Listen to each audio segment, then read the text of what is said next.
জাতীয় পার্টি সহ ১৪ দলের প্রার্থীদের মনোনয়নপত্র বাতিলের দাবিতে ইসি অভিমুখে জুলাই ঐক্যের মার্চ। পুলিশের বাধা, অশুভ চিন্তার অভিযোগ জাপা মহাসচিবের।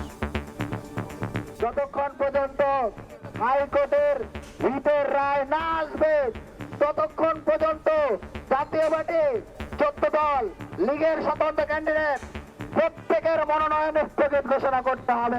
তো এটা আমি মনে করি এক ধরনের অশুভ চিন্তা, অশুভ শক্তির। জাতীয় পার্টির নিবন্ধিত দল, জাতীয় পার্টি কোনো ব্যান্ড দল না। নিবন্ধিত দল হিসাবে জাতীয় পার্টির পূর্ণাঙ্গ অধিকার আছে ভোটে অংশগ্রহণের। নির্বাচনে জয় পাবেন জুলাই অভ্যুত্থানের তরুণদের অনেকে, আশা প্রধান উপদেষ্টার। Now they are on the street and then they are in the political party of their own. I'm sure some of them will get elected. And if they get elected, someone may be the education minister. দেখছিলেন প্রধান শিরোনাম। দুপুরের সময় সঙ্গে আছে আমি ইমদাদুল হক। এবার অন্যান্য শীর্ষ সংবাদ। নির্বাচন সামনে রেখে বেড়েছে বিদেশি কূটনীতিকদের দৌড়ঝাঁপ। বিভিন্ন দলের সঙ্গে যোগাযোগ বাড়ানোর চেষ্টা। সুষ্ঠু ভোট আয়োজনে জার্মানির সহযোগিতা চায় জামাত। এলপিজির দাম না কমলে রেস্তোরাঁ বন্ধের হুঁশিয়ারি। মালিক সমিতির সংকট সমাধানে কাজ করছে সরকার, জানালেন অর্থ উপদেষ্টা। নেওয়া হচ্ছে দীর্ঘমেয়াদী পরিকল্পনা। চুয়াডাঙ্গায় সেনাবাহিনীর হেফাজতে পৌর বিএনপি নেতা ডাবলুর মৃত্যু। ফার্মেসি থেকে তুলে নিয়ে মারধরের অভিযোগ নেতাকর্মীদের। হার্ট অ্যাটাকে মৃত্যু বলছেন জেলা প্রশাসক।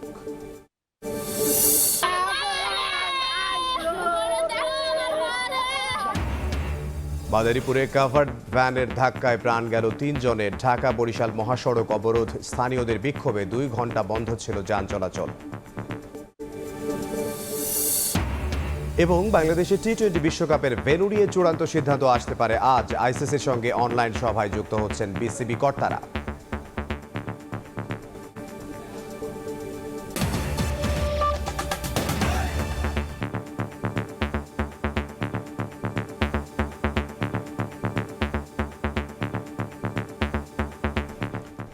জাতীয় পার্টি সহ ১৪ দলের প্রার্থীদের মনোনয়নপত্র বাতিলের দাবিতে স্মারকলিপি দিয়েছে জুলাই ঐক্য। এর আগে পুলিশের বাধার মুখে পড়ে নির্বাচন কমিশন অভিমুখে সংগঠনটির কর্মসূচি। আর অশুভ চিন্তা থেকে মনোনয়ন বাতিলের দাবি তোলা হচ্ছে বলে মন্তব্য করেছেন জাতীয় পার্টির মহাসচিব। জাতীয় পার্টি সহ ১৪ দলের প্রার্থীদের মনোনয়ন বাতিলের দাবিতে মঙ্গলবার দুপুরে আগারগাঁও থেকে মার্চ টু ইলেকশন কমিশন কর্মসূচি শুরু করে জুলাই ঐক্য। ইসলামিক ফাউন্ডেশনের ভবনের সামনে মিছিলটি পুলিশের বাধার মুখে পড়ে। জাতীয় পার্টি ১৪ দল লীগের স্বতন্ত্র ক্যান্ডিডেট প্রত্যেকের মনোনয়ন স্থগিত ঘোষণা করতে হবে। পরে সড়কে অবস্থান নিয়ে বিক্ষোভ করে সংগঠনটি। নেতারা ১৪ দল এবং এনডিএফ জোটের প্রার্থীদের মনোনয়ন বাতিলের দাবি জানান। যতক্ষণ পর্যন্ত হাইকোর্টের রিটের রায় না আসবে ততক্ষণ পর্যন্ত জাতীয় পার্টি ১৪ দল লীগের স্বতন্ত্র ক্যান্ডিডেট প্রত্যেকের মনোনয়ন স্থগিত ঘোষণা করতে হবে। জাতীয় পার্টি যারা আছেন তারা সবাই হচ্ছে ইন্ডিয়ান এজেন্ট, আধিপত্যবাদের এজেন্ট। সুতরাং আমরা সেই জায়গা থেকে মনে করছি যে তাদের যে সমস্ত ক্যান্ডিডেটরা আছে তাদের প্রার্থিতা বাতিল হবে। পরে ৫ সদস্যের প্রতিনিধি দল স্মারকলিপি দেয়। জিএম কাদের ২০২৩ সালে ইন্ডিয়া থেকে ঘুরে এসে বলেছিল যে ইন্ডিয়া তাকে অ্যাসাইনমেন্ট দিয়েছে এবং কি বলেছে সেটা তিনি মিডিয়াতে বলবেন না। আমরা মনে করি এই শক্তি স্বাধীনতা ও সার্বভৌমত্বের জন্য একটা গুরুত্বপূর্ণ থ্রেট। সুতরাং এই গুরুত্বপূর্ণ থ্রেট কখনো সংসদে গিয়ে জনপ্রতিনিধিত্ব করতে পারে না। এদিকে জাতীয় পার্টির মহাসচিব শামীম হায়দার পাটোয়ারি বলেন, অশুভ চিন্তা থেকে জাতীয় পার্টির মনোনয়ন বাতিলের দাবি জানানো হচ্ছে। জাতীয় পার্টির নিবন্ধিত দল, জাতীয় পার্টি কোনো ব্যান্ড দল না। নিবন্ধিত দল হিসাবে জাতীয় পার্টির পূর্ণাঙ্গ অধিকার আছে ভোটে অংশগ্রহণের। জাতীয় পার্টি ভোটে অংশগ্রহণ করবে কিনা এটা জাতীয় পার্টির সিদ্ধান্ত, এটা অন্য কেউ সিদ্ধান্ত দিতে পারে না। এর আগে সকাল 10টায় শুরু হয় চতুর্থ দিনের আপিল শুনানি। সন্তোষ প্রকাশ করেন মনোনয়ন ফিরে পাওয়া প্রার্থীরা। অন্যদিকে ক্ষুব্ধ প্রতিক্রিয়া জানান মনোনয়ন বাতিল হওয়া প্রার্থীরা। আমি নির্বাচন কমিশনের কাছে আবেদন রাখবো যে নির্বাচনের ক্ষেত্রে সর্বোচ্চ স্বচ্ছতা যেন প্রত্যেক দলের প্রতি হয়, এটার জন্য আমি আবেদন রাখবো। কর্তাদের সিদ্ধান্তের বিরুদ্ধে আপিল করেছেন ৬৪৫ জন। শুনানি চলবে ১৮ জানুয়ারি পর্যন্ত। শাহরিয়ার শৌমিক, সময় সংবাদ, ঢাকা। এই মুহূর্তে নির্বাচন কমিশন ভবনের সামনে আছেন সহকর্মী হাসান ওয়ালি। সরাসরি যাব তার কাছে। ওয়ালি, আজকে চতুর্থ দিনের মতো আপিল শুনানি চলছে। এখন পর্যন্ত ৩৬ জন আপিল শুনানিতে অংশ নিয়েছেন, যার মধ্যে 23 জনের মনোনয়ন বৈধ বলে ঘোষণা দিয়েছে বোর্ড, যেখানে সিএসি সহ অন্যান্য কমিশনাররা রয়েছেন। গতকাল পর্যন্ত আমরা জানি যে 150 জনের মনোনয়ন বৈধ হয়েছে, 645 জন আবেদন করেছিলেন আপিল শুনানির জন্য। আজকে এখন পর্যন্ত 23 জন হলেন এবং এটি বিকেল 5টা পর্যন্ত চলবে। এর মধ্যে কিছুক্ষণ আগেই জাতীয় পার্টি 14 দল সহ অন্যান্য শরিক যারা আওয়ামী লীগের সঙ্গে ছিলেন, তাদের যারা বৈধ হয়েছে প্রার্থী, তাদের প্রার্থিতা বাতিল করার জন্য স্মারকলিপি দিয়েছে জুলাই ঐক্য। তারা মিছিল যোগে আগারগাঁও থেকে আসে এবং যেটা ইসলামিক ফাউন্ডেশনের সামনে পুলিশের বাধার মুখে পড়ে একটি প্রতিনিধি দল তারা স্মারকলিপি দিয়েছেন। তারা দাবি জানিয়েছেন যারা এখন পর্যন্ত নির্বাচনী প্রক্রিয়ার মধ্যে প্রবেশ করেছেন, তাদের প্রক্রিয়া, তাদের যে মনোনয়ন সেটি যাতে করে স্থগিত করা হয়, যেটি একই সঙ্গে হাইকোর্টেও বিচারাধীন রয়েছে। তারা বলছেন যে সেটি শেষ না হওয়া পর্যন্ত যাতে করে নির্বাচন কমিশনার সেটি স্থগিত রাখে। সব মিলিয়ে নির্বাচন কমিশনের যে কার্যক্রম সেটি কিন্তু চলছে। আমরা সকাল থেকে দেখেছি দেশের বিভিন্ন প্রান্ত থেকে প্রার্থীরা এসেছেন। আজকেও 70 জন প্রার্থী যে আপিল শুনানি সেটি অনুষ্ঠিত হবে। এর মধ্যে বেশিরভাগই আমরা দেখেছি স্বতন্ত্র প্রার্থীদের মধ্যে কিন্তু নানান ধরনের অভিযোগ রয়েছে। বিশেষত নির্বাচনী যে কর্মকর্তা রয়েছে এলাকায়, সেখানে লেভেল প্লেইং ফিল্ড নেই, এই ধরনের অভিযোগ রয়েছে। এই আপিল শুনানি 18 জানুয়ারি পর্যন্ত চলবে। রাজধানীর আগারগাঁওয়ে নির্বাচন ভবনের সামনে থেকে সহকর্মী হাসান ওয়ালি। রাজধানীর চীন মৈত্রী সম্মেলন কেন্দ্রে নাগরিক প্ল্যাটফর্মে সংলাপে কথা বলছেন বিএনপির স্থায়ী কমিটির সদস্য আমির খসরু মাহমুদ চৌধুরী। সরাসরি যাচ্ছে সেখানে। আমাদের চিন্তা আছে, দর্শন আছে, ভাবনা আছে। So don't lump us together and force others to impose your views or my views. এটা একটা টেন্ডেন্সি ডেভেলপ করছে ইদানিং বাংলাদেশে। আমরা সব ঐক্যমত হয়ে যাই, আমরা সব ঐক্যমত হয়ে যাবো, বাংলাদেশের প্রবলেম সলভ। আরে হু am I? আর বিসাইডস পলিটিক্যাল পার্টিগুলোকে এই দায়িত্ব কে দিছে? আমরা একদিকে বলছি বাংলাদেশের মালিক হচ্ছে জনগণ, আর আমরা ঢাকায় বসে কিছু রাজনীতিবিদ বাংলাদেশের সব প্রবলেম সলভ করে দেবো একসাথে বসে। এটা তো is totally contrary to Democratic values. Democratic values আপনি রাখেন প্লিজ। আমরা বেসিক হচ্ছে আমরা জনগণের কাছে যেতে হবে। আমি আমার প্রপোজাল নিয়ে আমি জনগণের কাছে ম্যান্ডেট নিয়ে পার্লামেন্টে আসবো। কথা হচ্ছে আমি যে ম্যান্ডেট নিয়ে আসছি সেটা আমি পালন করছি কিনা, make us accountable, that is the bottom line. কিন্তু সব পার্টি মিলে আমরা এটা করব সেটা করব, আমার সাথে তো অন্য পার্টির মিল নাও হতে পারে। মাই party is a different party, আমার ফিলোসফি ডিফারেন্ট, আমার চিন্তা different. We are A liberal Democratic party, BNP. We are A liberal Democratic party. আমি এজ এ লিবারেল ডেমোক্রেট, আমার তো চিন্তা আমার মতো আছে, তাই না? আমি তো অন্য পার্টির চিন্তা আমার উপর চাপিয়ে দিলে কোনো লাভ নেই। I have a view on economy, for example. আমাদের ভিউ হচ্ছে কি এখন? আমরা হচ্ছে ডেমোক্রেটাইজেশন অফ দি ইকোনমি। ইকোনমিকে, রাজনীতিকে খালি গণতন্ত্রায়ন করবেন আর অর্থনীতিকে নিজের মধ্যে রেখে দেবেন। পৃষ্ঠপোষকতার আপনি অর্থনীতি করবেন, কিছু লোক বেনিফিটেড হবে, কিছু অর্গানাইজড গ্রুপ বেনিফিটেড হবে, rest of the people will be out of it. Khasru, এই জায়গাটাতেই ফোরলের থেকে প্রশ্ন ছিল আপনাকে দেওয়ার জন্য। সেটা হলো যে BNP has announced that business oriented policy. আমরা সরাসরি ছিলাম চীন মৈত্রী সম্মেলন কেন্দ্রে। কথা বলছেন বিএনপির স্থায়ী কমিটির সদস্য আমির খসরু মাহমুদ চৌধুরী। তার বক্তব্যের বাকি অংশ দেখতে ভিজিট করুন সময় টিভির ফেসবুক পেজে।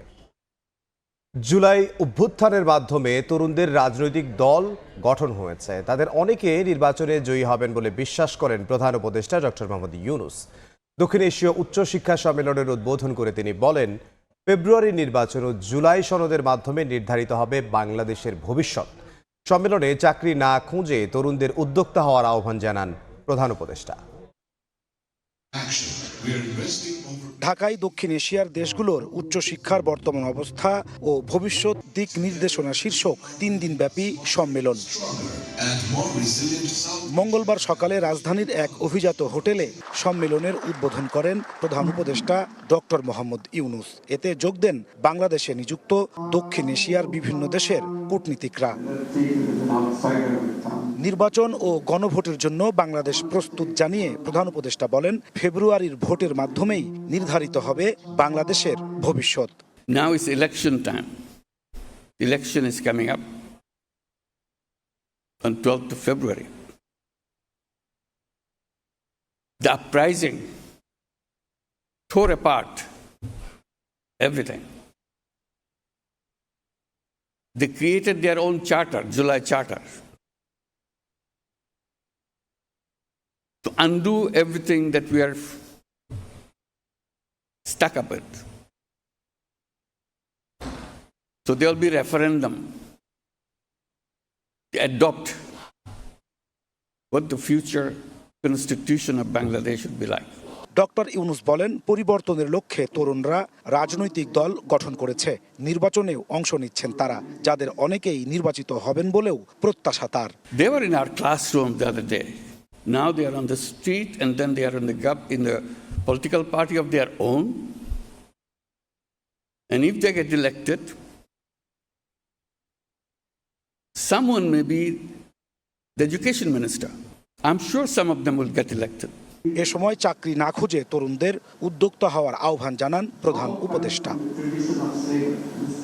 নাজমুস সালেহী, সময় সংবাদ, ঢাকা। দেশের বিভিন্ন জেলায় গণভোটের প্রচারণায় রোড শো উদ্বোধন করা হয়েছে। ভোটারদের উৎসাহী করতেই এই আয়োজন, বলছে তথ্য ও সম্প্রচার মন্ত্রণালয়। গণভোটে হ্যাঁ জয়যুক্ত হলে জুলাই সনদ সহ বিভিন্ন সুবিধা দ্রুত সময়ে নিশ্চিত হবে বলে জানানো হয় আয়োজনে। পটুয়াখালী জেলা প্রশাসকের কার্যালয় প্রাঙ্গণে হয় গণভোটের প্রচারণায় রোড শো এর উদ্বোধন। মঙ্গলবার সকালে বেলুন উড়িয়ে আনুষ্ঠানিকভাবে কর্মসূচি উদ্বোধন করেন জেলা প্রশাসক। অনুষ্ঠানে বিভিন্ন সাজে হাজির হয়ে প্রান্তিক পর্যায়ে জনগোষ্ঠীর কাছে তুলে ধরা হয় গণভোটের গুরুত্ব। পরে মিনি পিকআপে বের করা হয় র্যালি। রাজশাহীতে সরকারি মহিলা কলেজে অনুষ্ঠিত হয় সেমিনার। ফ্যাসিবাদ থেকে দেশকে রক্ষায় গণভোটে অংশ নেওয়ার জন্য সবাইকে আহ্বান জানান তথ্য ও সম্প্রচার সচিব মাহবুবা ফারজানা। জনগণের মতামত, আপনি যে মানুষ, আপনি যে নাগরিক, আপনার মতামত স্ট্যাবলিশ করার একটা অধিকার, সেটাই হচ্ছে গণভোট 2026-এর। আয়োজনে জানানো হয় 12 ফেব্রুয়ারি নির্বাচনের দিন ভোটারদের দুটি ব্যালট পেপারে ভোট দিতে হবে। সাদা ব্যালটে প্রার্থী নির্বাচন আর গোলাপিতে হবে গণভোট। ফাহরি ফারজানা, সময় সংবাদ।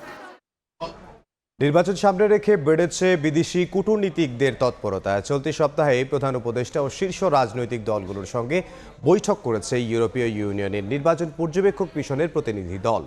এছাড়া প্রভাবশালী বিভিন্ন দেশের কূটনীতিকরাও সাক্ষাৎ করছেন শীর্ষ দলগুলোর প্রধানদের সঙ্গে। ফারুক ভূঁইয়া রবিনের রিপোর্ট। নির্বাচন ঘনিয়ে এলেই কূটনীতিকদের দৌড়ঝাঁপ, সরকার আর বিভিন্ন রাজনৈতিক দলের সঙ্গে যোগাযোগ বাংলাদেশের জন্য অনেকটা রেওয়াজি পরিণত হয়েছে। এবারের নির্বাচনেও তার ব্যতিক্রম হয়নি। গত কয়েকদিন ধরেই দেখা যাচ্ছে বিদেশি কূটনীতিকদের তৎপরতা। শনিবার বিএনপি চেয়ারপারসনের কার্যালয়ে দলটির চেয়ারম্যান তারেক রহমানের সঙ্গে একই দিনে সাক্ষাৎ করেন 3 দেশের রাষ্ট্রদূত ও ইউরোপীয় ইউনিয়নের কূটনীতিকরা। সেদিন বিকেলে বিএনপি চেয়ারম্যানের সঙ্গে বৈঠক হয় বাংলাদেশে নিযুক্ত ভারতীয় হাইকমিশনার প্রণয় ভার্মার। একই দিন তারেক রহমানের সঙ্গে আলাদাভাবে সৌজন্য সাক্ষাৎ করেন ইউরোপীয় ইউনিয়নের নির্বাচন পর্যবেক্ষণ মিশনের প্রধান পর্যবেক্ষক ও ইউরোপীয় পার্লামেন্টের সদস্য ইভার্স আইজাবস, তুরস্কের রাষ্ট্রদূত রামিজ সেন এবং মিশরের রাষ্ট্রদূত ওমর ফাহমি। এর আগের দিন শুক্রবার তারেক রহমানের সঙ্গে দেখা করেন পাকিস্তানের হাইকমিশনার ইমরান হায়দার। এদিন আলাদাভাবে সাক্ষাৎ করেন জার্মান রাষ্ট্রদূত এবং অস্ট্রেলিয়ান হাইকমিশনারও। এর আগে বুধবার বিএনপি প্রধানের সঙ্গে সৌজন্য সাক্ষাতে গুলশান কার্যালয়ে যান বাংলাদেশে নিযুক্ত চীনের রাষ্ট্রদূত। তার আগের দিন গত মঙ্গলবার সন্ধ্যায় ইউরোপীয় ইউনিয়নের প্রতিনিধি দল সাক্ষাৎ করেন তারেক রহমানের সঙ্গে। সাম্প্রতিক সময়ে জামায়াতের আমির ডাক্তার শফিকুর রহমানের সঙ্গেও বৈঠক করেছেন বেশ কয়েকজন কূটনীতিক। সোমবার তার সঙ্গে আলাদাভাবে সাক্ষাৎ করেন ইউরোপীয় ইউনিয়নের নির্বাচন পর্যবেক্ষণ মিশনের প্রধান পর্যবেক্ষক ইভার্স আইজাবস এবং বাংলাদেশে নিযুক্ত চীনের রাষ্ট্রদূত ইয়াওয়েন। এর আগে বুধবার জামায়াত আমিরের সঙ্গে সাক্ষাৎ করেন ইউরোপীয় ইউনিয়নের প্রতিনিধি দল। এনসিপির শীর্ষ নেতাদের সঙ্গেও বৈঠক হচ্ছে কূটনীতিকদের। শনিবার রাজধানীর একটি হোটেলে ইইউ নির্বাচন পর্যবেক্ষণ মিশনের প্রধান পর্যবেক্ষক ইভার্স আইজাবসের নেতৃত্বাধীন প্রতিনিধি দলের সঙ্গে বৈঠক হয় এনসিপি আহ্বায়ক নাহিদ ইসলাম সহ দলটির নেতাদের। বিশ্লেষকরা বলছেন, বিভিন্ন দেশের প্রতিনিধিরা যোগাযোগ করলেও রাজনৈতিক দলগুলোকে প্রাধান্য দিতে হবে ন্যায্যতার ভিত্তিতে সম্পর্ক আর ভারসাম্যপূর্ণ কূটনীতিতে। বিভিন্ন দেশের বিভিন্ন ধরনের স্বার্থ থাকে, তো দুই দিক থেকেই আমার মনে হয় জিনিসটা দেখা দরকার। আশা থাকবে যে এই পরিবর্তনটা যেন হয়। এছাড়া রোববার প্রধান উপদেষ্টার সঙ্গেও বৈঠক করে ইউরোপীয় ইউনিয়নের নির্বাচন পর্যবেক্ষণ মিশনের প্রধান পর্যবেক্ষকের নেতৃত্বে প্রতিনিধি দল। ফারুক ভিয়া, রবিন, সময় সংবাদ, ঢাকা। আসন্ন জাতীয় সংসদ নির্বাচনে রংপুর বিভাগে ৩৩ আসনে ২১৯ প্রার্থীর মধ্যে মাত্র ৬ জন নারী প্রার্থী। বিএনপি, জামাত, ইসলামী আন্দোলনের মতো বড় রাজনৈতিক দলগুলো কোনো নারী প্রার্থী দেয়নি। তবে জাতীয় পার্টি সহ ছোট ছোট কয়েকটি দল প্রার্থী দিয়েছে মাত্র ৬টি আসনে। অধিকার কর্মীরা বলছেন, রাজনৈতিক দলগুলো নারীর ক্ষমতায়নের কথা বললেও দলের ভেতরেই এর চর্চা নেই, যা ফুটে উঠেছে দলীয় প্রার্থী নির্বাচনের মধ্য দিয়ে। শাকিল মাহমুদের ছবিতে নাজমুল ইসলাম নিশাতের রিপোর্ট। রাজনৈতিক দলগুলোর দীর্ঘ আন্দোলন সংগ্রাম, এমনকি ২৪-এর গণ অভ্যুত্থানেও নারীদের ভূমিকা ছিল স্পষ্ট। রাজনীতির নানা চড়াই উতরাইয়ে নারীরা পুরুষদের সঙ্গে কাঁধে কাঁধ মিলিয়ে গুরুত্বপূর্ণ ভূমিকা রাখলেও সংসদ নির্বাচনে দলগুলোর পছন্দের তালিকায় নেই নারী নেতৃত্ব। রংপুর বিভাগের ৩৩টি আসনে বিএনপি, জামায়াত, ইসলামী আন্দোলনের মতো বড় রাজনৈতিক দলগুলো কোনো প্রার্থী দেয়নি। তবে জাতীয় পার্টি, বাংলাদেশ মুসলিম লীগ, বাংলাদেশ সমাজতান্ত্রিক দল বাসদ ও বাংলাদেশ সুপ্রিম পার্টি একটি করে আসনে এবং বাসদ মার্ক্সবাদী ২টি আসনে নারী প্রার্থী দিয়েছে। এই নির্বাচনটা একটু আলাদা আমাদের জন্য। আমরা ভেবেছিলাম অনেক দিনের যে বঞ্চনা, অনেক দিনের যে দুঃখ কষ্ট, অনেক দিনের যে আন্দোলন, এত আমাদের কথা, এই কথাগুলোর কিছুটা হলেও বাস্তবায়ন হবে, কিন্তু আসলে কিছুই হয়নি। নারীরা পিছিয়েই থাকলো, নারীদেরকে পিছিয়ে রাখাই হলো। অধিকার কর্মীরা বলছেন, দলগুলো নারীর ক্ষমতায়নের কথা বললেও চর্চা নেই, যা দৃশ্যমান হয়েছে প্রার্থী নির্বাচনের মধ্য দিয়ে। নারীদের সমর্থন নেব, আন্দোলনে নারীদেরকে আমি ব্যবহার করব, কিন্তু নারীদেরকে আমি প্রার্থী করব না, নারীদেরকে আমি সংসদে ঢুকতে দেব না, এই মনোবৃত্তি দিয়ে একটি উন্নত সমাজ ব্যবস্থা কোনোভাবেই চিন্তা করা যায় না। ১৯৭২ সালের গণপ্রতিনিধিত্ব আদেশ আরপি অনুযায়ী কেন্দ্রীয় কমিটি সহ দলীয় কমিটির অন্তত ৩৩% পদ নারীদের জন্য সংরক্ষণে বাধ্যবাধকতা রয়েছে। তবে প্রায় সব রাজনৈতিক দলই এই বাধ্যবাধকতা পূরণে ব্যর্থ হয়েছে। নাজমুল ইসলাম নিশাত, সময় সংবাদ, রংপুর। জুলাই অভ্যুত্থানের সময় গণভবনে সাবেক প্রধানমন্ত্রী শেখ হাসিনার সঙ্গে বৈঠক করা ২৫ শীর্ষ ব্যবসায়ীর বিরুদ্ধে আন্তর্জাতিক অপরাধ ট্রাইব্যুনালের চিফ প্রসিকিউটরের কার্যালয়ে অভিযোগ দাখিল করেছে বৈষম্য বিরোধী ছাত্র আন্দোলন। মঙ্গলবার সকালে বৈষম্য বিরোধী ছাত্র আন্দোলনের কেন্দ্রীয় সভাপতি রিফাত রশিদের নেতৃত্বে একটি প্রতিনিধি দল চিফ প্রসিকিউটরের কার্যালয়ে লিখিত অভিযোগ দাখিল করে। ২২ জুলাই বেক্সিমকো গ্রুপের সালমান এফ রহমানের নেতৃত্বে ব্যবসায়ীরা বৈঠক করেন শেখ হাসিনার সঙ্গে। ওই বৈঠকে ছিলেন নাসা গ্রুপের নজরুল ইসলাম মজুমদার, এস আলমের সাইফুল আলম সহ দেশের শীর্ষ পর্যায়ের ব্যবসায়ীরা। এসব শীর্ষ ব্যবসায়ীদের বিরুদ্ধে গণহত্যায় মদদ দেওয়ার অভিযোগ এনেছে বৈষম্য বিরোধী ছাত্র আন্দোলন। অভিযোগ গ্রহণ করে তদন্ত করার কথা জানিয়েছে প্রসিকিউশন।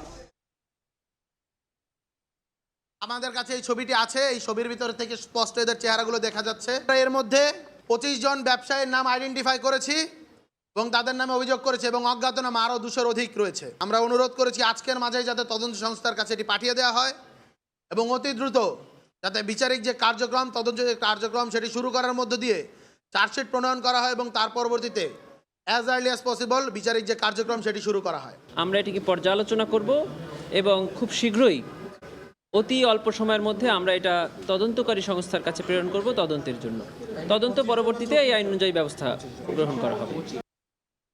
শেখ হাসিনা ও টিউলিপ সিদ্দিকের বিরুদ্ধে দুর্নীতির আরও একটি মামলার রায় ঘোষণা হবে ২ ফেব্রুয়ারি। শেখ রেহানার মেয়ে আজমিনা সিদ্দিককে অবৈধভাবে প্লট দেওয়ার অভিযোগে ১৮ জনের বিরুদ্ধে মামলাটি করে দুদক। ৩২ জনের সাক্ষ্যে উঠে আসে রাজুকে আবেদন ছাড়াই ভুয়া হলফনামা দিয়ে পূর্বাঞ্চলে 10 কাঠা জমি নেন আজমিনা। প্রধানমন্ত্রিত্বের ক্ষমতা বলে সংশ্লিষ্ট মন্ত্রণালয় ও রাজুককে প্রভাবিত করা হয় বলে অভিযোগ ওঠে শেখ হাসিনার বিরুদ্ধে। মঙ্গলবার যুক্তিতর্ক শেষে রায়ের তারিখ ঘোষণা করেন ঢাকার ৪র্থ বিশেষ জজ আদালত। শেখ হাসিনার বিরুদ্ধে একই ধারার আরেকটি মামলায় যুক্তিতর্কের তারিখ ১৮ জানুয়ারি নির্ধারণ করেছেন আদালত। মিয়ানমারের অভ্যন্তরে কৌশলগত গুরুত্বপূর্ণ তোতার দিয়া দ্বীপের দখল নিতে আরাকান আর্মি এবং রোহিঙ্গা বিদ্রোহী গ্রুপগুলো সংঘাতে জড়িয়ে পড়ায় চরম নিরাপত্তা ঝুঁকিতে পড়েছে সীমান্তবর্তী হাজার হাজার বাংলাদেশি নাগরিক। বিশেষ করে বাংলাদেশে ইয়াবা পাচারের পাশাপাশি চোরাচালান নির্বিঘ্ন করতে এই তোতার দিয়া দ্বীপের দখল রাখার কোনো বিকল্প নেই। কথিত রোহিঙ্গা নেতা নবী হোসেন ও তার অনুসারীরা দ্বীপ দখলের লড়াইয়ে সম্পৃক্ত হওয়ার পরেই মিয়ানমার থেকে ছোড়া গুলি বাংলাদেশে এসে পড়ার সংখ্যা বেড়েছে বলে অভিযোগ স্থানীয়দের। মোহাম্মদ ফরাজের ক্যামেরায় বিস্তারিত জানাচ্ছেন সুজাউদ্দিন রুবেল। টেকনাফের লম্বারবিল সীমান্ত এলাকায় মাছ শিকার করেই জীবিকা নির্বাহ করেন অনেক মানুষ। জীবনের ঝুঁকি নিয়েই প্রতিদিন নাপ নদী ও সীমান্তবর্তী এলাকায় যেতে হয় তাদের। আর এই মাছ শিকার করতে গিয়েই মিয়ানমারের অভ্যন্তরে চলমান সশস্ত্র সংঘাতের ভয়াবহ চিত্র প্রত্যক্ষ করেছেন স্থানীয় জেলেরা। আরো 250 মানুষ এখানে আছে, ওদের কাছে অস্ত্র সব হাতিয়ার সব ওইখানে জঙ্গলে জঙ্গলে সব রেখে আছে ওরা। মিয়ানমারের তুতারদিয়া দ্বীপ দখলকে কেন্দ্র করে বর্তমানে মুখোমুখি অবস্থানে রয়েছে আরাকান আর্মি ও রোহিঙ্গা সশস্ত্র গোষ্ঠীগুলো। কৌশলগতভাবে গুরুত্বপূর্ণ এই দ্বীপটি এখন সশস্ত্র সংঘাতের কেন্দ্রবিন্দুতে পরিণত হয়েছে। স্থানীয়দের দাবি, তুতারদিয়া দ্বীপের নিয়ন্ত্রণ থাকলে সীমান্তের ইয়াবা ব্যবসা ও চোরাচালান কার্যক্রম সহজেই নিয়ন্ত্রণ করা যায়। এই কারণেই দ্বীপটিকে দখলে নিতে মরিয়া হয়ে উঠেছে একাধিক সশস্ত্র গোষ্ঠী। যারা বিজিবি আছে বা অন্যান্য বাহিনী আছে, তাদের সকল বাহিনী দিয়ে যদি বর্তমান পরিস্থিতিতে যদি আমরা যদি একটা শক্ত যদি যে আইন শৃঙ্খলা বলয় সৃষ্টি করি, তাদেরকে অনেকাংশে রোধ করা যাবে। দ্বীপ দখলের এই সংঘাতের সরাসরি প্রভাব পড়ছে বাংলাদেশের ভূখণ্ডে। মিয়ানমারের দিক থেকে ছোড়া গুলি এসে পড়ছে সীমান্তবর্তী গ্রামগুলোতে। ফলে প্রতিনিয়ত আতঙ্কের মধ্যে দিন কাটাচ্ছেন সীমান্ত এলাকার বাসিন্দারা। যে কোনো সময় প্রাণহানির আশঙ্কায় চরম নিরাপত্তাহীনতায় ভুগছেন তারা। ব্যবসার কারণে উদাহরণে এখানে ব্যবসায়ী লালন করতেছে, অন্য মানুষ দেখে আর দেশের মানুষ দেখে হিসাবে এটা গুড়ুম করি না পারে। যে ওখানে গুলি করতেছে, এখানে গুলি আসতেছে, মানুষ মারা যাচ্ছে, এইরকমই আর কি। এদিকে মিয়ানমারের চলমান সংঘাতের প্রেক্ষাপটে গত রোববার টেকনাফের হোয়াইকং ইউনিয়নের লম্বারবিল সীমান্ত এলাকা থেকে 57 জন রোহিঙ্গা সশস্ত্র গোষ্ঠীর সদস্যকে আটক করেছে বিজিবি। আটকদের মধ্যে রয়েছে নবী হোসেন গ্রুপের 29 জন, আরসার 4 জন এবং RIM এর 21 জন সদস্য। সীমান্তের ওপারে সংঘাত থামার অপেক্ষায় এপারের হাজারো পরিবার। তারা চান নিরাপদ জীবন আর স্বাভাবিক জীবিকার নিশ্চয়তা। টেকনাফের নাপ নদীর জলসীমা থেকে সুজাউদ্দিন রুবেল, সময় সংবাদ, কক্সবাজার। চুয়াডাঙ্গায় সেনাবাহিনীর হেফাজতে পৌর বিএনপি নেতা ডাবলুর মৃত্যুর অভিযোগ উঠেছে। ফার্মেসি থেকে তুলে নিয়ে তাকে মারধর করা হয় বলে দাবি নেতাকর্মীদের। তবে জেলা প্রশাসক বলছেন হার্ট অ্যাটাকে মারা গেছেন তিনি। এদিকে ডাবলুর মৃত্যুর ঘটনায় জীবননগর উপজেলা স্বাস্থ্য কমপ্লেক্সে ঘেরাও করে বিক্ষোভ করেছেন স্বজন ও নেতাকর্মীরা। জীবননগর উপজেলা স্বাস্থ্য কমপ্লেক্সের সামনে ব্যাপক হট্টগোল। বিএনপি নেতা ডাবলুর মৃত্যুর কারণ অনুসন্ধানের দাবি। মঙ্গলবার সকালে চুয়াডাঙ্গার জীবননগর উপজেলা স্বাস্থ্য কমপ্লেক্সের সামনে ভিড় করেন নিহত শামসুজ্জামান ডাবলুর স্বজন ও বিএনপি নেতাকর্মীরা। এই সময় হাসপাতালের প্রধান গেট বন্ধ রাখা হয়। ডাবলুর মৃত্যুর প্রকৃত কারণ অনুসন্ধান করে বিচার দাবি করেন তারা। এই ঘরের ভেতর নিয়ে হয়তো মারা ধরা কিছু জিজ্ঞাসাবাদ করেছে। আকুতি মিনতি করার পরেও তাকে ছাড়েনি। আসলে তার কাছে কিছু নেই, সে কিভাবে বের করবে? অমানবিক, এটা আমরা মেনে নিতে পারছি না। এইভাবে যেন আর কোনো মানুষের এইভাবে নির্যাতনের মাধ্যমে হত্যা করা না হয়। এদিকে হাসপাতালের সামনে গাছের গুঁড়ি ফেলে বিক্ষোভ করায় দুর্ভোগে পড়েন রোগী ও স্বজনরা। আল্লাহ যেন ওনাকে ব্যস্ত নসিব করে। জেলা প্রশাসক জানান ডাবলু হার্ট অ্যাটাকে মারা গেছেন বলে জানানো হয় সেনাবাহিনীর পক্ষ থেকে। ময়নাতদন্তের পরই জানা যাবে প্রকৃত কারণ। তদন্তের মাধ্যমে যদি জানা যায় যে এটা হত্যাকাণ্ড হয়েছে, কেউ রেহাই পাবে না। সোমবার রাতে অস্ত্র রয়েছে এমন অভিযোগে হাসপাতালটির সামনে নিজের ফার্মেসি থেকে ডাবলুকে আটক করে সেনাবাহিনী। জিজ্ঞাসাবাদের এক পর্যায়ে তাকে মারধর করার অভিযোগ ওঠে। নিহত ডাবলু জীবননগর পৌর বিএনপির সাধারণ সম্পাদক ছিলেন। সময় সংবাদ, চুয়াডাঙ্গা। ফরিদপুরে কাভার্ড ভ্যানের ধাক্কায় প্রাণ গেল ব্যাটারি চালিত ভ্যানের 3 যাত্রীর, আহত হয়েছেন একজন। এদিকে সাতক্ষীরায় বাস চাপায় মোটরসাইকেল আরোহী নিহত হয়েছেন।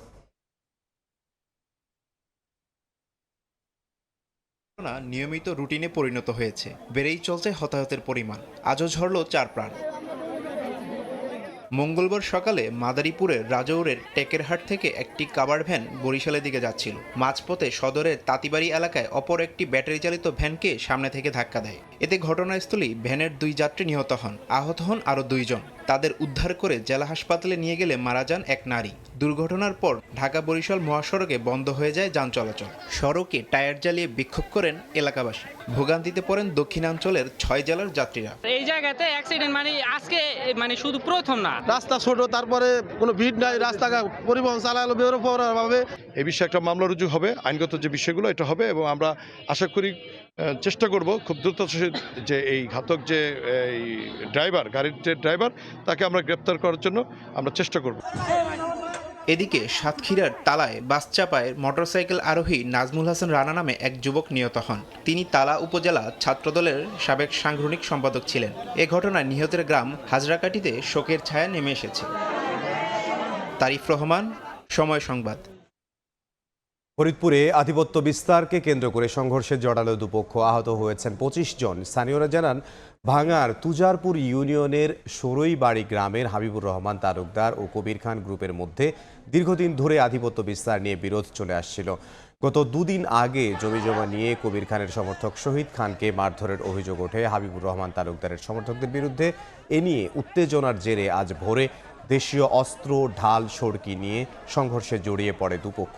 মুখোমুখি অবস্থান নিয়ে ইট পাটকেল নিক্ষেপ সহ একে অপরকে ধাওয়া দেয় তারা। সংঘর্ষে আহত হন উভয় পক্ষের অন্তত 25 জন। খবর পেয়ে ঘটনাস্থলে গিয়ে পরিস্থিতি নিয়ন্ত্রণে আনে পুলিশ। আহতদের ভাঙা উপজেলা স্বাস্থ্য কমপ্লেক্সে ভর্তি করা হয়েছে। এলাকায় উত্তেজনা থাকায় অতিরিক্ত পুলিশ মোতায়েন। এলপিজির দাম না কমলে বন্ধ করে দেয়া হবে দেশের সব রেস্তোরাঁ। সকালে সংবাদ সম্মেলন করে এমন হুঁশিয়ারি দিয়েছে এ খাতের শীর্ষ সংগঠন বাংলাদেশ রেস্তোরাঁ মালিক সমিতি। সংগঠনটির মহাসচিব জানান, অন্তর্বর্তীকালীন সরকারের কাছেই সমাধান চান তারা। গেল কয়েক সপ্তাহ ধরে চরম গ্যাস সংকটে সারা দেশ, যার প্রভাব যেমন পড়েছে বাসাবাড়ি রান্নার কাজে, তেমন বিপাকে হোটেল রেস্তোরাঁগুলো। ঠিকমতো পরোটা ভাজা হয় না, রান্না করা হয় না, কাস্টমার ফিরে চলে যায়। আমাদের প্রতিদিন 15 থেকে 20,000 টাকা গ্যাসের একটা লস হয়ে যাচ্ছে। এলপি গ্যাস সংকটে রাজধানীর বিভিন্ন এলাকার হোটেল রেস্টুরেন্টগুলোতে গুনতে হচ্ছে লোকসান, যে কারণে খাবারের দাম বাড়ানোর চিন্তা করছেন অনেকেই। গ্যাস না পাই তাহলে তো খাবারের দাম বাড়াতে হবে, নাহলে তো আমার পোষাতে হবে না, লস প্রজেক্ট। 50,000 টাকায় 20,000 বেচা কিনা করি, গ্যাস আনতে যাই গ্যাস নাই, এখানে লাকড়ি দিয়ে পাকাইতে হয়। এমন অবস্থায় মঙ্গলবার ঢাকা রিপোর্টার্স ইউনিটিতে রেস্তোরাঁ ব্যবসার বিভিন্ন সংকট সমাধানের প্রস্তাব নিয়ে সংবাদ সম্মেলন করে বাংলাদেশ রেস্তোরাঁ মালিক সমিতি। জানানো হয়, এলপিজির দাম সহনীয় পর্যায়ে না এলে রেস্তোরাঁ বন্ধের মতো কঠোর সিদ্ধান্ত নিতে বাধ্য হবেন মালিকরা। 60 থেকে 70% আপনার রেস্তোরাঁ ডিপেন্ডেন্ট অন এলপিজি। আমরা 25% এলপিজি কনজিউম করি রেস্তোরাঁ খাত এককভাবে। বৈষম্যমূলক আচরণ সেটা যদি অব্যাহত থাকে, আমরা সারা বাংলাদেশে যারা রেস্তোরাঁ বৈধ ব্যবসায়ী আছি, আমাদের রেস্তোরাঁ বন্ধ করা ছাড়া আর কোনো বিকল্প পথ থাকবে না। অন্তর্বর্তীকালীন সরকারের কাছে সুনির্দিষ্ট নির্দেশনা চায় সংগঠনটি। এলপিজি যারা প্রোডাকশন দিচ্ছে তারা ওইখান থেকে বেশি দামে তারা দিচ্ছে না, বেশি দামে ডিলারদেরকে দিচ্ছে। ডিলাররা আমাদেরকে যা ইচ্ছা তাইভাবে আমাদের পকেট কাটছে, লুট করছে। তো সেই ব্যাপারে সরকারের এখন পর্যন্ত কোনো পদক্ষেপ নাই। আমরা বলতে চাই যে সরকার এইখানে একটা সুস্পষ্ট নির্দেশনা দিবে, যাতে আমরা পাইপলাইনে আবার গ্যাস পেতে পারি এবং এলপিজি যেন সিন্ডিকেটের হাত থেকে মুক্ত হয়। মূল্যস্ফীতি ও দ্রব্যমূল্য নিয়ন্ত্রণ এবং ভোক্তা পর্যায়ে রেস্তোরাঁর খাবারের দাম সহনীয় পর্যায়ে রাখতে বর্তমান ও আগামী সরকারের কাছে বিভিন্ন ব্যবস্থা নেয়ার দাবিও জানান তারা। আর অত্যাচার আর জুলুম আমরা সহ্য করব না। অন্তরা সেন, সময় সংবাদ, ঢাকা। দ্রুত জ্বালানি সরবরাহ করা চ্যালেঞ্জ হয়ে দাঁড়াবে বলে জানিয়েছেন অর্থ উপদেষ্টা ডক্টর সালেউদ্দিন আহমেদ। সচিবালয়ে ক্রয় সংক্রান্ত উপদেষ্টা পরিষদ কমিটির বৈঠকে তিনি জানান, এলপিজির সংকট সমাধানে সরকারের আহ্বানে সাড়া দিচ্ছেন না ব্যবসায়ীরা। এছাড়া এলপিজি আমদানিতে এনবিআরের ট্যাক্স ও ভ্যাট কমানোর প্রস্তাব বিবেচনার আশ্বাস দেন তিনি। এদিকে সরকারি কর্মচারীদের নতুন পে স্কেল দেওয়ার লক্ষ্যে কমিশন গঠন হলেও সিদ্ধান্ত নেওয়া হয়নি বলে জানান উপদেষ্টা। আমরা জ্বালানির ব্যাপারে একটা দীর্ঘমেয়াদী একটা পরিকল্পনা করা হয়েছে। কয়েকদিন আগে একটা প্রেজেন্টেশন দেওয়া হয়েছে, আমিও ছিলাম সেখানে। কারণ জ্বালানিটা আমাদের একটা বড় চ্যালেঞ্জ। জ্বালানি যদি আমরা ইনশিওর না করতে পারি, লোকাল প্রোডাকশনরা জ্বালানির দুইটা দিক আছে, পাওয়ার এবং এনার্জি, তাই না? একটা ইলেকট্রিসিটি আরেকটা লেয়ার, ওই দুইটা দিকে একটা কম্প্রিহেন্সিভ ইস্যু করা হয়েছে। অপার সম্ভাবনা থাকার পরও সমুদ্র অর্থনীতিতে মনোযোগ দেয়নি বাংলাদেশ। অথচ ভূমির তুলনায় 10 ভাগেরও কম পরিকল্পনা নিয়ে অর্থনৈতিক প্রবৃদ্ধির চালিকা শক্তি হতে পারে মহাসাগরীয় অঞ্চল। এমন প্রত্যাশা থেকেই পরবর্তী সরকারকে ব্লু ইকোনমির রূপরেখা দিতে চান বিডার নির্বাহী চেয়ারম্যান। বঙ্গোপসাগর দক্ষিণ ও দক্ষিণ পূর্ব এশিয়ার গুরুত্বপূর্ণ বাণিজ্যিক পথ। ভারত, চীন ও জাপানের মতো দেশগুলোর তেল ও বাল্ক কার্গো ছাড়াও চট্টগ্রাম ও মোংলা বন্দরের মাধ্যমে ভারত, নেপাল ও ভুটানের মতো দেশগুলোকে ট্রানজিট সুবিধা দেয় বিশ্বের বৃহত্তম এই উপসাগর। এর গুরুত্বপূর্ণ অংশীদার হওয়া সত্ত্বেও ব্লু ইকোনমি বা সমুদ্র অর্থনীতিকে কাজে লাগাতে পারছে না বাংলাদেশ। 1,30,000-এর পিছিয়ে যে পরিমাণ সময় এবং এনার্জি দেই, সে তার 10 ভাগের 1 ভাগও আমরা সমুদ্র অঞ্চলের পিছে কখনোই দেই না। মঙ্গলবার বিডা আয়োজিত উত্তর পূর্ব ভারত মহাসাগরীয় আঞ্চলিক সংলাপ অনুষ্ঠানে জানানো হয়, ক্রমবর্ধমান ভূ রাজনৈতিক এবং অর্থনৈতিক গুরুত্ব বিবেচনায় টেকসই সমুদ্র শাসনে পারস্পরিক সহযোগিতা দরকার। Our first presentation is advancing the sustainable blue economy in South Asia, seas and coastal states.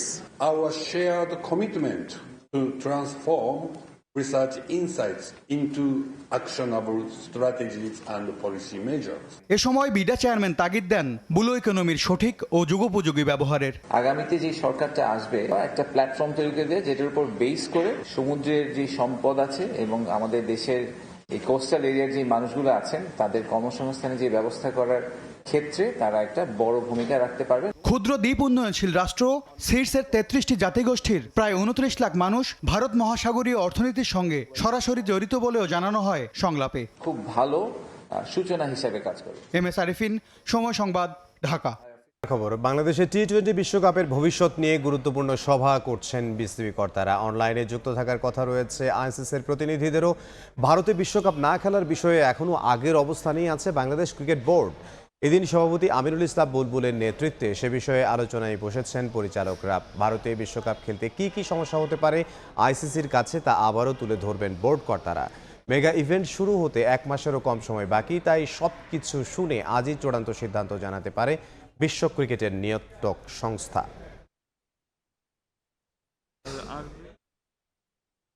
এই মুহূর্তে মিরপুর শেরি বাংলা জাতীয় ক্রিকেট স্টেডিয়ামে আছেন সহকর্মী তামিম হোসাইন। সবশেষ খবর জানবো, যাব তার কাছে। তামিম, সভাটি এখনো চলছে এবং লম্বা সময় ধরে চলছে সভাটি। আমরা যতটুকু খবর পেয়েছি যে আইসিসির যেই প্রতিনিধিরা আছেন তারাও কিন্তু আসলে অনলাইনে বিসিবির এই সভায় যুক্ত হয়েছে এবং বাংলাদেশ কিন্তু বরাবরই একটা কথাই বলে আসছে এবং প্রথম থেকে সেই কথাটি তারা বলে আসছে যে তারা কোনো কিছুতেই ভারতে এই অবস্থার মধ্যে ভারতে গিয়ে তারা বিশ্বকাপ খেলবে না। এবং কেন খেলবে না, কি কি সমস্যা, সেটা শুধুমাত্র ক্রিকেটারদের জন্য নয়, যারা বাংলাদেশ থেকে গণমাধ্যম কর্মীরা যাবেন এবং বাংলাদেশের যে সমর্থক, আমরা জানি যে বাংলাদেশের মানুষ ক্রিকেটের প্রতি কতটা ভালোবাসেন এবং পৃথিবীর যেই প্রান্তেই খেলা হোক সেখানে কিন্তু আপনি বাংলাদেশের সমর্থকদের পাবেন এবং ওই যে সমর্থকদের যে নিরাপত্তার বিষয়টা ওইটা কিভাবে নিশ্চিত হবে ভারতে, এই যে প্রশ্নটা কিন্তু বিসিবি বারবারই আইসিসির কাছে করছে। তবে আমরা যতটুকু আমাদের কাছে বিভিন্ন জায়গা থেকে একটা খবর আসছে, একটা আলোচনা চলছে যে হয়তোবা বাংলাদেশের যে দাবিটা সেটা কিন্তু আসলে আইসিসি এবং মেনে নেবে এবং আইসিসি বাংলাদেশের যে সমস্যাগুলোর কথা আইসিসিকে বিসিবি জানিয়েছে সেই বিষয়গুলো কিন্তু আইসিসি আমলে নিয়েছে এবং আইসিসি আমলে নিয়ে বাংলাদেশকে সেই সিদ্ধান্তটা আসলে আনুষ্ঠানিকভাবে জানাবে এবং যদি ওই রকমই হয়, আসলে এখন পর্যন্ত আমরা জানি না আসলে সিদ্ধান্তটা কোন দিকে যাবে। গুঞ্জন অনেক কিছুই ছড়াচ্ছে, বাংলাদেশ আসলে খেলতে যাবে কিনা। যদি ভারতই আইসিসি শেষ পর্যন্ত থাকে তাহলে কিন্তু বাংলাদেশ বলেই দিয়েছে যে তারা বিশ্বকাপে অংশগ্রহণ করবে না, কিন্তু বাংলাদেশকে ছাড়া কিন্তু আইসিসি কখনোই বিশ্বকাপ আয়োজন করতে চাইবে না, কারণ বাংলাদেশের যে ফ্যান বেস, বাংলাদেশের যে ক্রিকেট সমর্থক এবং বাংলাদেশের যে ক্রিকেট মার্কেটটা, ওই মার্কেটটা কিন্তু বিসিবি আইসিসি কখনোই হারাতে চাইবে না। আজকের এই সভাটাও কিন্তু বেস্ট সিকিউরিটির মাধ্যমেই হচ্ছে। আমরা যদি বলি গুরুত্বপূর্ণ কিছু পরিচালকরাই শুধু এই সভাতে যুক্ত হয়েছেন এবং এই সভাতে আইসিসি প্রতিনিধিদের তারা যতভাবে বোঝানো যায় এবং সেই বোঝানোটা তারা করছে এবং আইসিসি কে তারা আসলে তাদের যে বিষয়গুলো এবং কোথায় সমস্যাটা সবকিছু কিন্তু বুঝাচ্ছে। তো এখন অপেক্ষায় আছি আমরা অপেক্ষায় আছি কি সিদ্ধান্তটা আসে এবং সিদ্ধান্তটা আজকেই আসার সম্ভাবনা অনেক বেশি। তো মিরপুর থেকে বাংলাদেশের টি-20 বিশ্বকাপের ভবিষ্যৎ নিয়ে এই ছিল আমার কাছে সর্বশেষ তথ্য। মিরপুর থেকে সহকর্মী তামিম হোসাইন। এ পর্যায়ে শীর্ষ সংবাদগুলো জানিয়ে দিচ্ছি আরও একবার। জাতীয় পার্টি সহ 14 দলের প্রার্থীদের মনোনয়নপত্র বাতিলের দাবিতে জুলাই ঐক্যের মার্চ, ইসিতে স্মারকলিপি, অশুভ চিন্তার অভিযোগ জাপা মহাসচিবের। নির্বাচনে জয় পাবেন জুলাই অভ্যুত্থানের তরুণদের অনেকে আশা প্রধান উপদেষ্টার বললেন, ফেব্রুয়ারির নির্বাচন ও গণভোটের মাধ্যমে নির্ধারিত হবে বাংলাদেশের ভবিষ্যৎ। এবং অভ্যুত্থানের সময় গণভবনে বৈঠক করা 25 শীর্ষ ব্যবসায়ীর বিরুদ্ধে প্রসিকিউশনে অভিযোগ খতিয়ে দেখতে দ্রুতই পাঠানো হবে তদন্ত সংস্থায়, আইন অনুযায়ী নেওয়া হবে ব্যবস্থা। এই ছিল দুপুরের সময়ে। এরপর বিকেল 3টার সময় সংবাদ নিয়ে সঙ্গে থাকবেন সহকর্মী ওমর ইনান। ধন্যবাদ ইমদাদ। বিকেল 3টার সময় সংবাদ নিয়ে আসছি কিছুক্ষণ পর, সঙ্গে থাকুন সময়ে।